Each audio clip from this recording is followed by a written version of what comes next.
The third Pentecost. The third Pentecost is the tremendous outpouring of the Holy Spirit, happening now and exceeding that of the Azusa Street Revival. The third Pentecost will produce the largest and final harvest of souls before the Lord Jesus comes back again. The third Pentecost will raise up the Jeremiah generation, a generation of young people filled with the Holy Spirit, sold out in complete love for their Lord Jesus, who refuse to compromise with sin and who seek to win lost souls. The third Pentecost was birthed in Indonesia and is spreading to the nations. This movement is going from the east to west and will return back to Jerusalem. Third Pentecost will provide the power to complete the Great Commissions, and after that, the Lord Jesus will come again.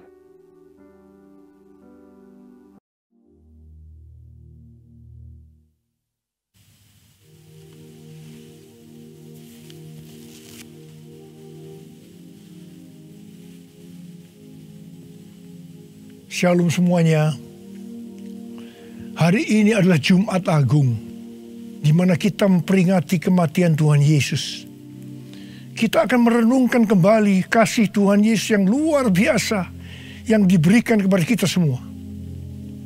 Saya mau mengatakan sesuatu kepada saudara, bahwa apapun yang kita alami hari-hari ini dalam pandemi COVID-19 dan krisis ekonomi, kita harus tahu bahwa Tuhan Yesus sangat-sangat mengasihi kita semua.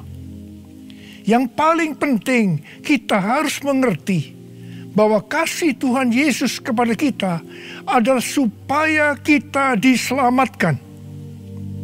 Melalui segala peristiwa ini, kita harus ingat seperti yang terdapat dalam Roma 8 ayat 28 yang berkata, kita tahu sekarang bahwa Allah turut bekerja dalam segala sesuatu, baik enak maupun tidak enak, untuk mendatangkan kebaikan bagi mereka yang mengasihi Dia. Apakah saudara mengasihi Tuhan Yesus? Kalau saudara berkata ya, berarti ayat ini buat saudara dan juga buat saya. Saya percaya melalui semua yang terjadi, kita yang mengasihi Tuhan Yesus akan makin serupa dengan gambarnya. Melalui semua yang terjadi juga, mereka yang selama ini tertidur, suam-suam kuku, mati rohani, akan dibangunkan kembali. Mereka akan bertobat dan minta ampun kepada Tuhan Yesus. Tuhan Yesus mengingatkan kita agar kita tidak hidup dalam ketakutan, kekhawatiran, kepanikan yang terus-menerus. Ingat bahwa hidup mati kita di tangan Tuhan, bukan di tangan COVID-19, bukan di tangan krisis ekonomi. Hari-hari ini lebih banyak orang yang takut kepada hal-hal yang lain ketimbang takut kepada COVID-19 itu sendiri. Hal inilah yang dikehendaki oleh iblis. Kalau hal ini berlarut-larut, maka akan lebih banyak orang yang meninggal karena ketakutan ketimbang meninggal karena COVID-19 itu sendiri. Karena itu, kita harus mengingat firman Tuhan yang berkata, dalam tinggal tenang dan percaya terletak kekuatanmu. Alkitab berkata, Yesus mati karena dosa-dosa kita. Dia dikuburkan, tetapi pada hari yang ketiga, Dia dibangkitkan. Alkitab berkata, semua orang telah berbuat dosa dan telah kehilangan kemuliaan Allah. Upah dosa ialah maut, mati kekal selama-lamanya, tempatnya di neraka. Neraka adalah tempat yang sangat mengerikan. Jangan sampai masuk neraka. Karena itu, Tuhan Yesus datang ke dalam dunia ini untuk menyelamatkan kita semua. Bagaimana cara Tuhan Yesus menyelamatkan kita? Alkitab berkata, Tuhan Yesus yang tidak mengenal dosa dijadikan dosa oleh karena kita, supaya di dalam Dia, yaitu mereka yang percaya kepada Tuhan Yesus, dibenarkan oleh Allah. Apa arti dari ayat ini? Tadi dikatakan semua orang telah berbuat dosa dan telah kehilangan kemuliaan Allah. Upah dosa ialah maut, mati. Jadi Tuhan Yesus harus mati menggantikan saudara dan saya.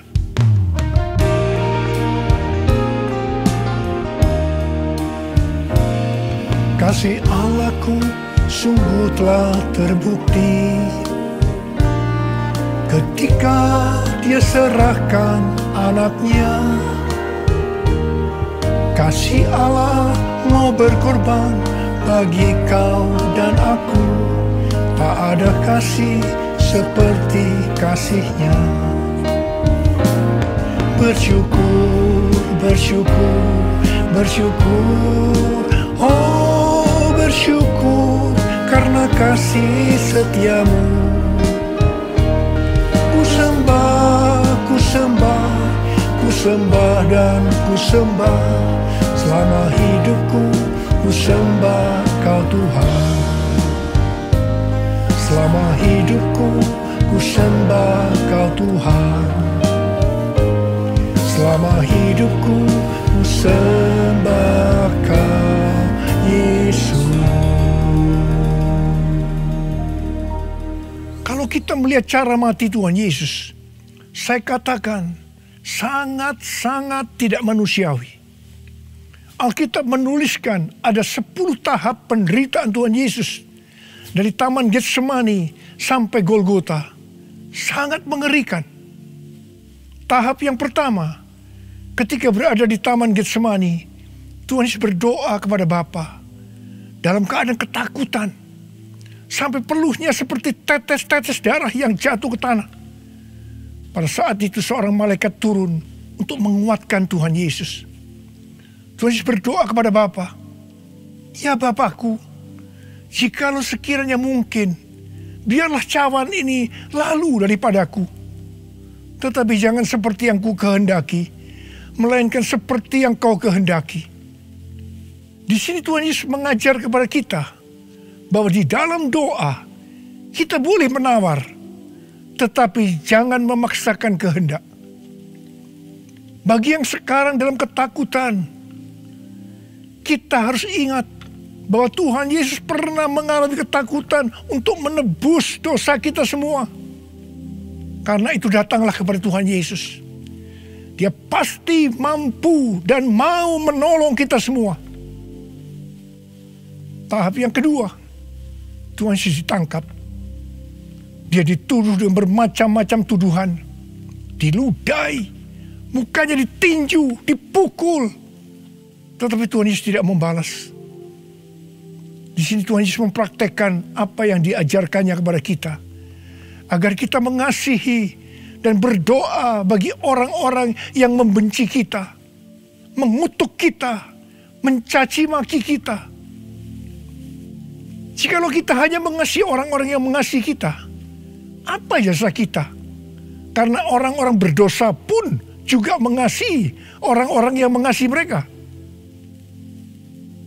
Tahap yang ketiga, Tuhan Yesus dibelenggu dan diadili.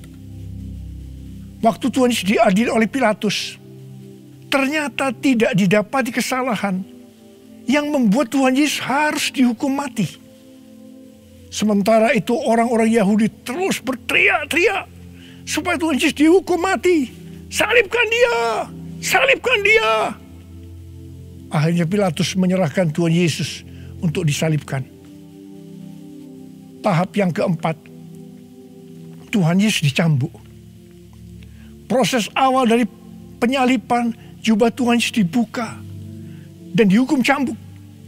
Dua algojo bergantian menghunjamkan cambuk ke punggung Tuhan Yesus. Ujung cambuk itu terbuat dari potongan tulang dan potongan besi. Tiap kali cambuk itu dihunjamkan ke punggung Tuhan Yesus, itu menimbulkan luka yang dalam. Tuhan Yesus berteriak-teriak kesakitan.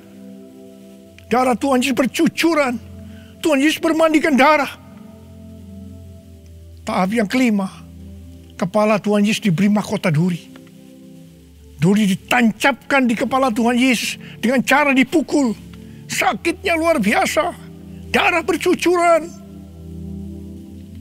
Tahap yang keenam, Tuhan Yesus disuruh memikul salib. Dalam kesakitan, berlumuran darah, ditambah semalaman Tuhan Yesus tidak tidur. Tuhan Yesus harus memikul salibnya. Tuhan Yesus jatuh bangun karena tidak kuat. Maka Simon dari Kirene disuruh menggantikannya. Tahap yang ketujuh, tangan dan kaki Tuhan Yesus dipaku. Sakitnya luar biasa, darah bercucuran. Tahap yang kedelapan, Tuhan Yesus digantung di atas kayu salib. Pada saat itu Tuhan Yesus menderita secara lahir maupun batin. Secara lahir dia merasakan sakit yang luar biasa di sekujur tubuhnya. Dan juga merasa sesak karena ada cairan yang menekan jantungnya. Secara batin Tuhan Yesus menderita. Karena Tuhan Yesus melihat semua orang yang lalu lalang menghujat dia. Ahli Taurat, tua-tua, imam-imam menghujat dia. Bahkan salah satu penjahat di sebelahnya juga ikut menghujat. Tahap yang ke-9, Tuhan Yesus merasa ditinggalkan oleh Bapa. Sekitar jam 12 siang sampai jam 3 petang, tiba-tiba langit di sekitar Golgota menjadi gelap. Tuhan Yesus gelisah. Dan dia berteriak, Eli, Eli, lama sabachthani. Allahku, Allahku, mengapa engkau meninggalkan aku? Tuhan Yesus merasa ditinggalkan oleh Bapa. Orang yang berdosa pada hakikatnya dipisahkan dari Bapa. Jadi untuk menebus dosa dari orang yang berdosa, maka Tuhan Yesus harus merasakan ditinggalkan oleh Bapa. Dipisahkan dari Bapa. Saya percaya ini adalah puncak penderitaan Tuhan Yesus. Penderitaan lainnya tidak ada artinya dibandingkan merasa ditinggalkan oleh Bapa.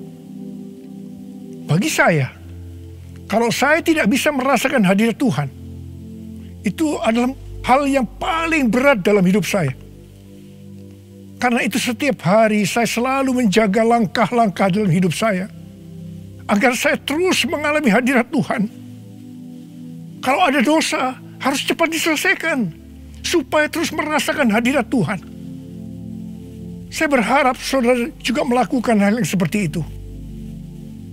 Kalau ada di antara saudara yang sudah tidak merasakan hadirat Tuhan, dan saudara menganggap itu biasa, saudara harus bertobat. Tidak ada yang lebih berbahagia daripada kalau kita berada dalam hadirat Tuhan. Sebab Alkitab berkata, di hadapanmu ada sukacita berlimpah-limpah. Artinya di dalam hadirat Tuhan ada sukacita dan kebahagiaan yang berlimpah-limpah. Tahap yang ke-10, Tuhan Yesus berkata, sudah selesai. It is finished. Ya Bapa, ke dalam tanganmu kuserahkan nyawaku. Lalu Tuhan Yesus mati. Pertanyaannya, mengapa Tuhan Yesus harus mati dengan cara demikian? Mengapa tidak dengan cara yang mudah? Dipenggal kepalanya, selesai. Mengapa Tuhan Yesus harus mati dengan bermandikan darah? Alkitab katakan, tanpa penumpahan darah, tidak ada pengampunan dosa. Untuk mengampuni dosa saudara, dosa saudara, dosa saudara, dan dosa saya, Tuhan Yesus harus mati dengan cara demikian. Selain itu, apalagi yang Alkitab katakan dengan cara mati Tuhan Yesus yang seperti itu? Yang pertama, penyakit kitalah yang ditanggungnya. Yang kedua, penderitaan kita yang dipikulnya. Dan oleh bilur-bilurnya kita disembuhkan.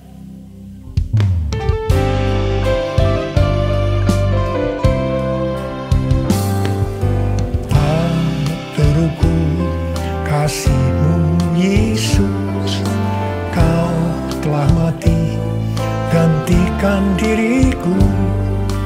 Kau curah curahkan darah-Mu untuk tebus dosaku. Layaklah Kau Tuhan dipuji dan disembah dengan segenap hatiku.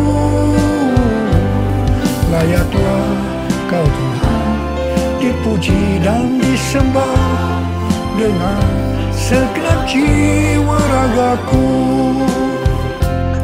Dengan segenap jiwa ragaku. Dengan segenap jiwa ragaku.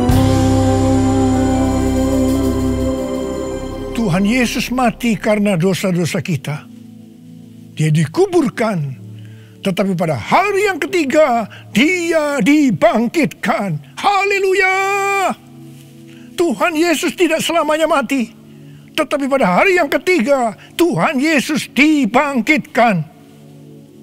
Apa yang Alkitab katakan kalau sampai Tuhan Yesus tidak bangkit? Yang pertama, sia-sialah pemberitaan firman Tuhan.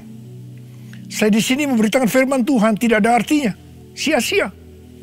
Tetapi puji Tuhan, Tuhan Yesus hidup. Tuhan Yesus bangkit. Pemberitaan firman Tuhan menjadi tidak sia-sia. Hal yang kedua, kalau sampai Tuhan Yesus tidak bangkit, sia-sialah kepercayaan kita. Dan kita akan tetap mati di dalam dosa-dosa kita. Demikian juga dengan orang-orang yang mati dalam Tuhan.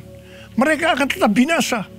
Tetapi puji Tuhan, Tuhan Yesus bangkit. Kita tidak akan mati di dalam dosa-dosa kita, tetapi kita akan bersama-sama dengan Tuhan Yesus selama-lamanya. Haleluya! Hal yang ketiga, kalau sampai Tuhan Yesus tidak bangkit, kita adalah orang-orang yang paling malang dari segala manusia. Tetapi puji Tuhan, Tuhan Yesus bangkit. Kita bukan orang-orang yang paling malang, tetapi justru orang yang paling beruntung dari segala manusia. Ada berapa banyak di antara saudara yang paling beruntung dari segala manusia? Saudara boleh angkat tangan.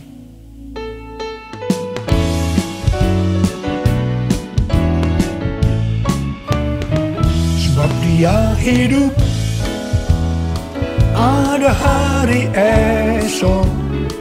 Sebab Dia hidup, ku tak gentar, karena ku tahu Dia pegang hari esok. Hidup jadi berarti sebab Dia hidup. Sebab Dia hidup, ada hari esok. Sebab Dia hidup, ku tak gentar, karena ku tahu Dia pegang hari esok. Hidup jadi berarti sebab Dia hidup. Hidup jadi berarti sebab Dia hidup. Hidup jadi berarti sebab Dia hidup.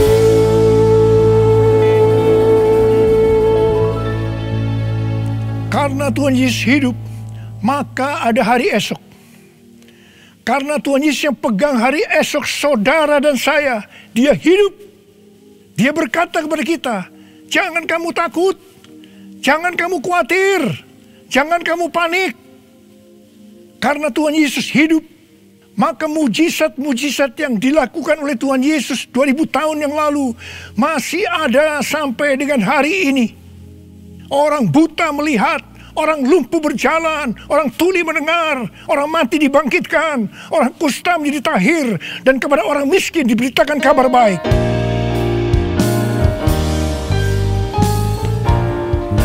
Yang lemah dikuatkan, yang miskin diperkaya, yang buta kan melihat, diperbuatnya bagiku.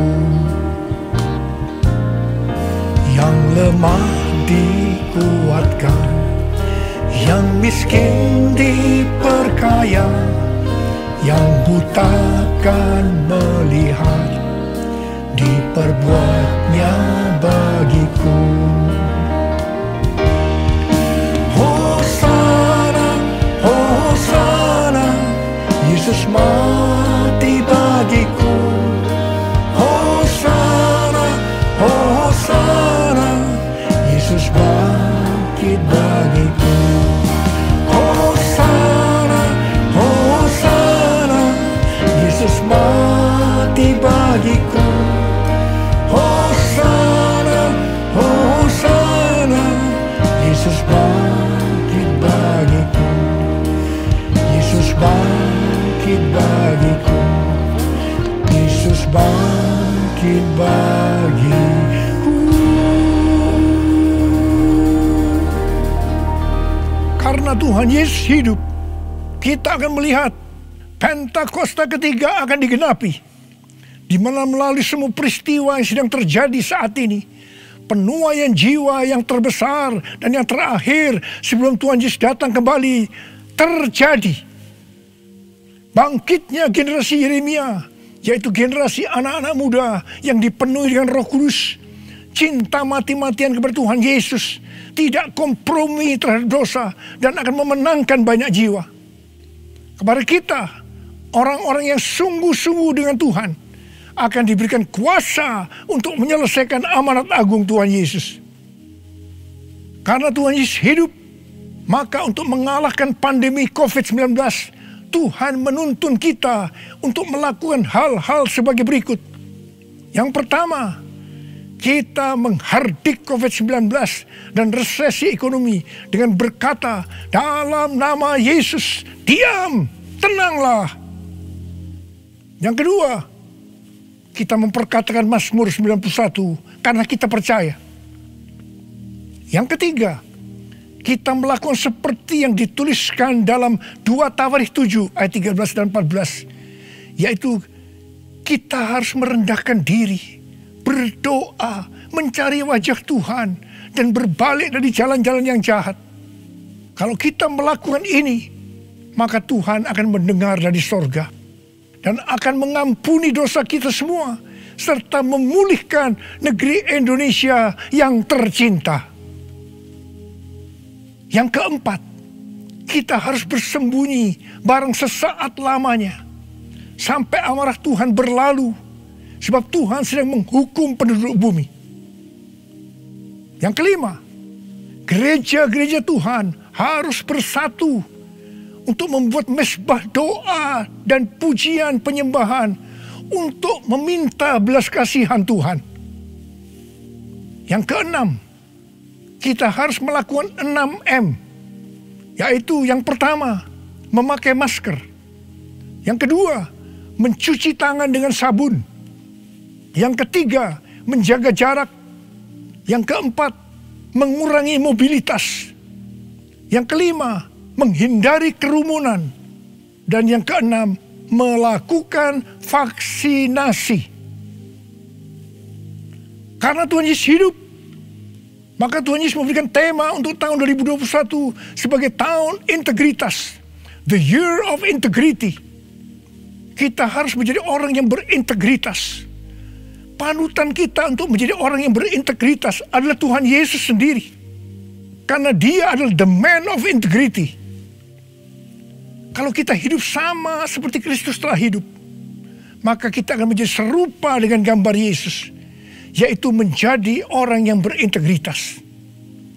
Kita harus ingat bahwa goal kita sebagai orang percaya adalah untuk menjadi serupa dengan gambar Yesus. Hanya orang yang menjadi serupa dengan gambarnya yang akan ikut dalam pengangkatan pada saat Tuhan Yesus datang kembali di awan-awan dan akan membawa kita masuk ke sorga.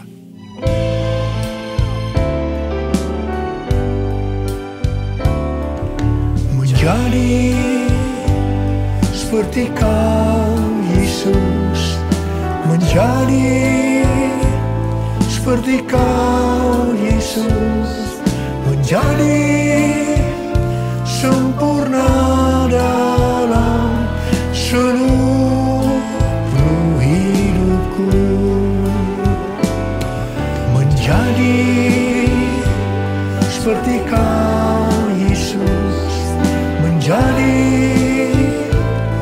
seperti Kau Yesus, menjadi sempurna dalam seluruh hidupku.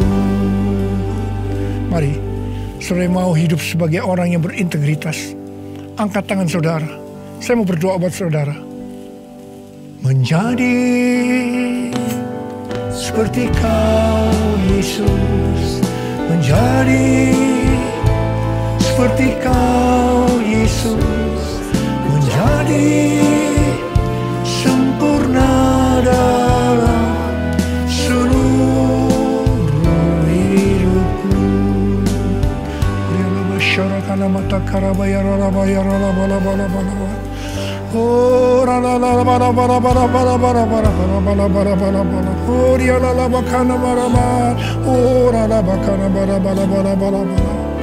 Tuhan, Kau melihat anak-anak-Mu sudah mengangkat tangan.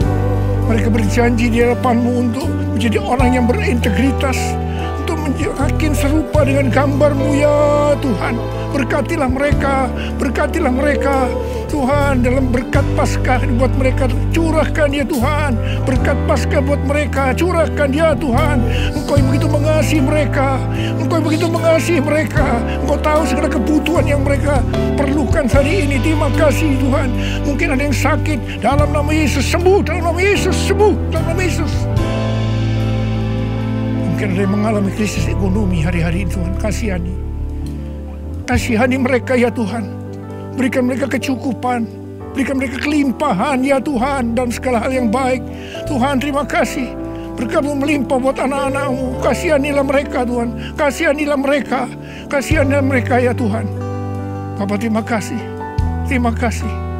Terima kasih. Dalam nama Yesus. Dalam nama Yesus. Amin. Mari saudara-saudara, kita akan masuk dalam perjamuan kudus. Kita akan mengingat ayat ini. Sebab setiap kali kamu makan roti ini dan minum cawan ini, kamu memberitakan kematian Tuhan sampai Ia datang. Perjamuan kudus adalah perjamuan Tuhan Yesus sendiri. Setiap kali kita masuk dalam perjamuan kudus, Tuhan Yesus selalu berkata, biarlah ini menjadi peringatan akan aku. Karena itu mari, arahkan hati kita kepada kebaikan Tuhan. Kita akan mengingat kebaikan Tuhan. Mari tundukkan kepala. Bapa, siapakah kami sebelum kami mengenal Engkau? Kami semua orang berdosa. Upah dosa adalah maut, mati. Tapi Engkau yang tidak berdosa telah dijadikan dosa oleh karena kami semua. Engkau harus turun dari sorga mulia, menjelma menjadi manusia, mati ganti kami dengan penderitaan yang luar biasa. Sungguh ya Bapa, kalau kami pikirkan betapa baiknya Engkau itu. Engkau jadikan kami sebagai anak-anak-Mu. Engkau yang memberkati kami. Engkau yang membela kami. Engkau melindungi. Engkau menyembuhkan kami dari sakit penyakit. Engkau menjaga kami selama pandemi COVID-19 ini. Terima kasih ya Tuhan. Engkau juga tegur kalau kami salah. Itu Engkau ya Abah. Itu Engkau ya Abah. Saudara, Tuhan akan memberkati saudara melalui perjamuan kudus. Tapi Tuhan mau kita makan dan minum dengan cara yang benar. Karena itu saya mau mengajak saudara untuk introspeksi. Lihat keadaan dirimu masing-masing. Jangan menyimpan dosa. Kalau ada dosa yang diingatkan oleh Tuhan kepada saudara, langsung minta ampun. Minta ampun. Katakan, ampuni saya Tuhan. Ampuni saya Tuhan. Ampuni, ampuni, ampuni.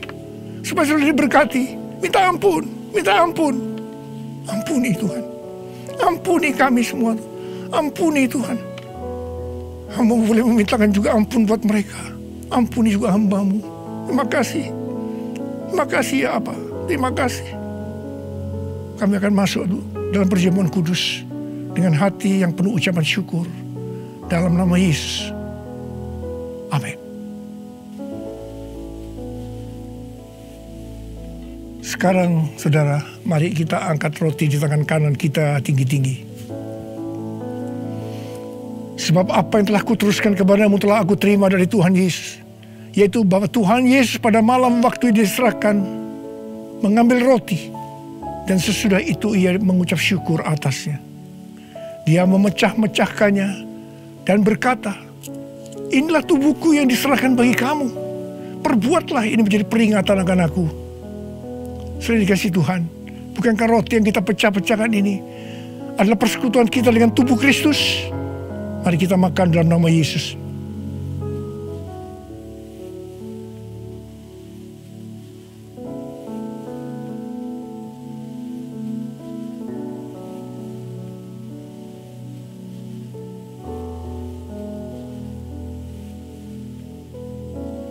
Sekarang mari kita angkat cawan di tangan kanan kita tinggi-tinggi. Demikian juga ia mengambil cawan sesudah makan lalu berkata, cawan ini adalah perjanjian baru yang dimeteraikan oleh darahku.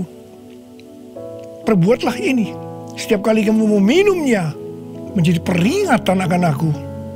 Sudah dikasih Tuhan, bukankah cawan pengucapan syukur yang atasnya kita ucapkan syukur adalah persekutuan kita dengan darah Yesus? Mari kita minum dalam nama Yesus.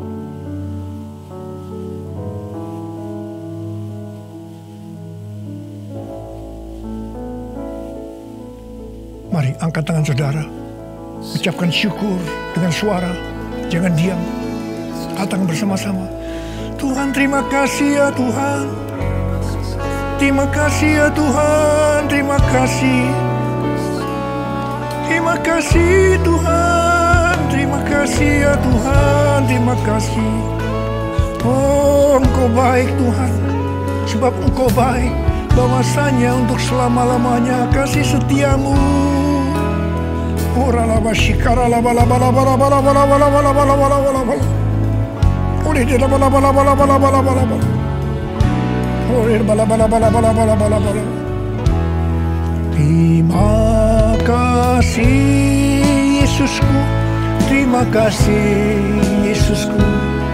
Puji syukur hanya bagi Tuhanku. Terima kasih Yesusku. Terima kasih Yesusku. Puji syukur hanya bagi Tuhanku. Terima kasih Yesusku. Terima kasih Yesusku. Puji syukur hanya bagi Tuhanku. Terima kasih Yesusku.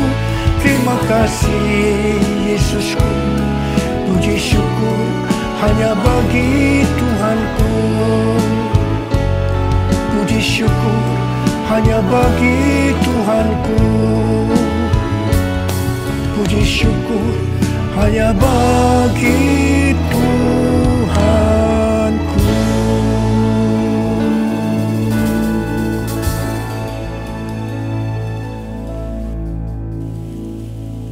Sekarang terimalah berkat Tuhan. Kasih karunia yang berlimpah-limpah daripada Allah Bapa dalam Anak yang tunggal Yesus Kristus. Persekutuan yang manis dengan Roh Kudus menyertai saudara sekalian mulai hari ini. Sampai Tuhan Yesus datang menjemput kita di awan-awan dan bahkan sampai selama-lamanya. Yang percaya bersama-sama katakan, Amin.